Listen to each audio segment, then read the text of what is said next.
So my recent Morrison's haul, which I have already uploaded, I will link it in the comments below.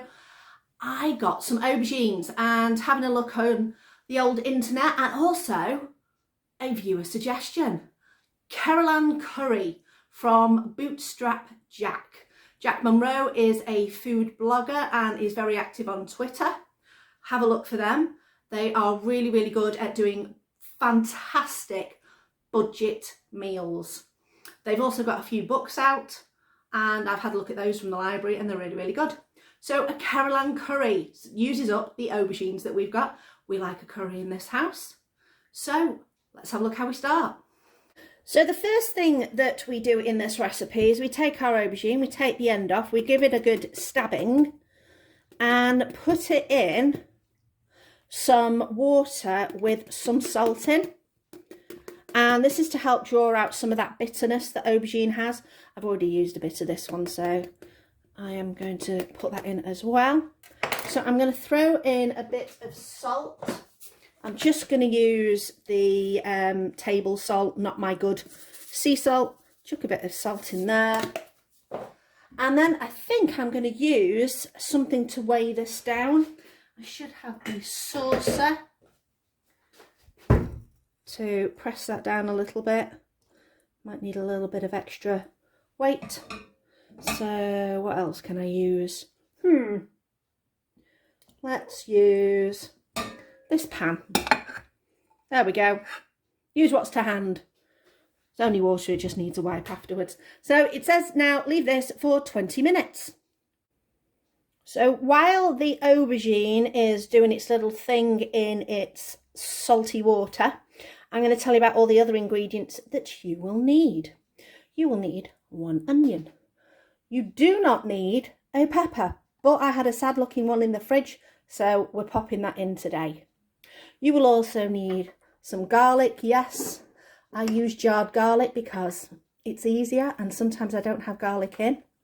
Then I have got some spices that are going in. We have some cumin, we have some chilli, you can use fresh chilli.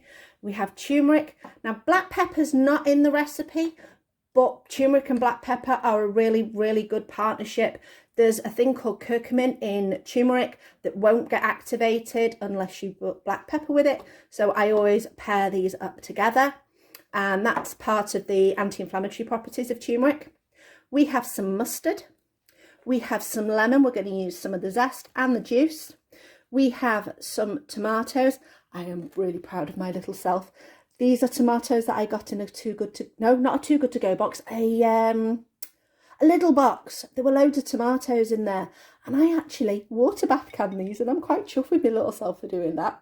So I've got a few of these in the cupboard. So this is the first time I'm actually using one, so this is quite exciting. But I have a feeling that this is not going to be as strong in flavour as a tin of plum tomatoes.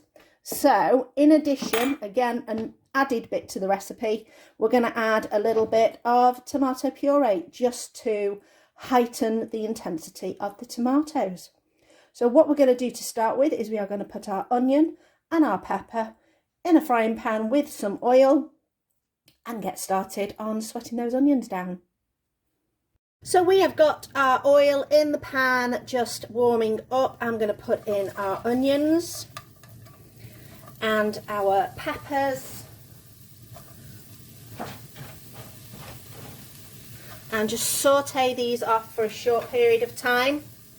I'm going to do it on a low heat though, because I don't want them to caramelise too intensely.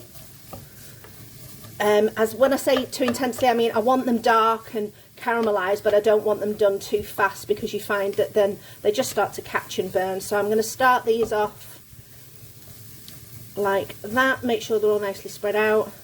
You've got a nice bit of sizzle of oil, and then I am just going to turn this down and leave it for a good few minutes. Just keep an eye on it. We've been cooking now on a nice low heat for the past about 5-6 minutes, so these onions are nicely soft, and I'm now going to add the spices to them. So we're going to start with, oh no, completely forgot the garlic.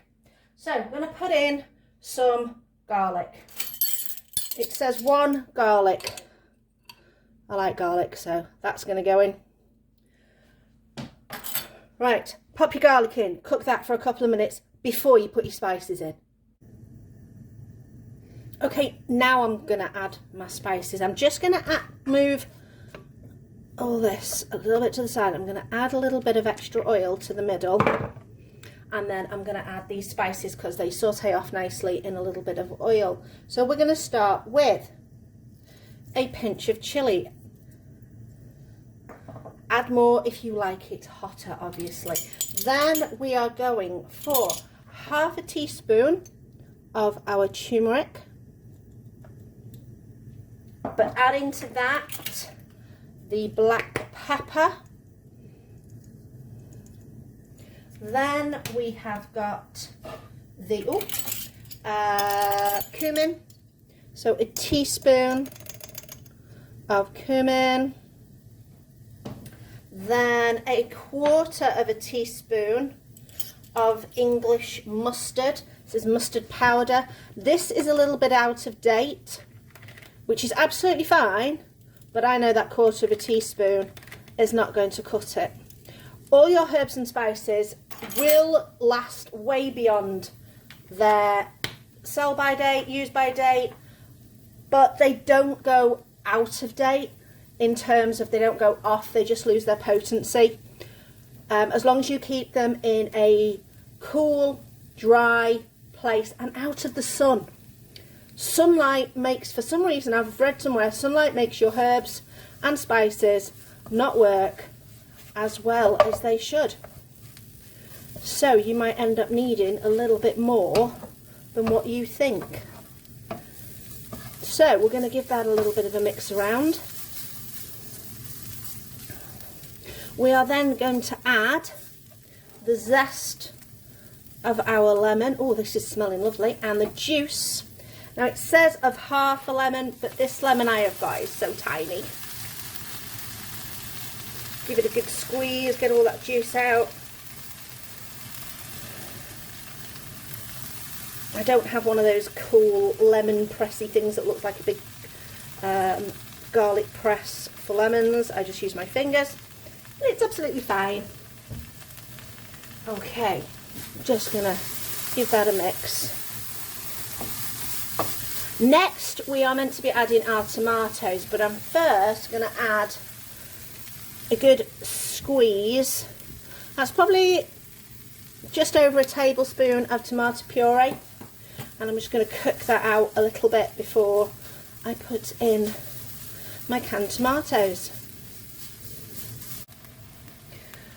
So, after I put the tomato paste in, and I'm talking about putting in the tomato from the jar, I'm completely forgetting the aubergine, the main component of the dish. It's happily sitting away in a bowl next to me, and I'm completely oblivious to it. So what I've just done is I have chopped up into some nice dice, quite probably a good 1.5 centimetre dice, and we are just going to cook this off in the pan and let them go brown. This will probably take 10 minutes, I reckon, because I like my aubergine nicely browned. Softens that skin, because otherwise that skin can be quite tough. You're just going to have to keep an eye on this and keep moving it round, otherwise you are going to end up with bits catching on the bottom, and you will end up with heavily browned aubergine on one side and little white ones on the other side. I've had these cooking for a little while now, and they have browned up nicely, and if you look, they are starting to get just that little bit of squidginess. So it is time for the tomatoes. Here we are, my lovely jar. I have unscrewed it, and look. So I'm going to have to pop it off. Oh, that's a satisfying noise. It worked. So in we go with my lovely crushed tomatoes. They look really, really nice. I'm very proud of my little self. Do you do canning at home? This is like the first time I have properly canned anything and water bathed it. So I am quite excited to see how this comes out in the end and how it tastes. So we now just leave this to carry on for probably 15 minutes till the aubergine is lovely and cooked completely. And our sauce is fully cooked down. This tomato has not got much juice with it like you would get in a can of tomatoes. So I can imagine I'm probably going to add a bit of water to this in a little while. But you probably won't need to if you use a regular can of tomatoes. Let's leave that on a medium heat and let it do its little thing. So through the haze of steam, you can see this. It's been on a low simmer for about half an hour, which is a little bit longer than the recipe says, but I like the aubergine to be cooked for a little bit longer. I did add some extra water to it because of the lack of juice in my tomatoes. And we are going to serve this with some roasted potatoes that I've cooked in the air fryer. So here we've got the Caroline curry served with our lovely roasted potatoes. Let's give this a try.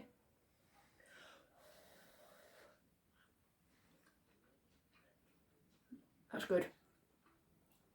So what I did was I tasted part way through, and the only things extra I've added was a little bit extra of the cumin, tiny sprinkle of chilli, and a bit of salt. Can't go wrong with a bit of salt on there. But that's really tasty. Let me know if you've had a try of this curry. Thank you to the subscriber who gave me the idea of using this particular one. Really enjoyed it. Thanks for watching. See you next time.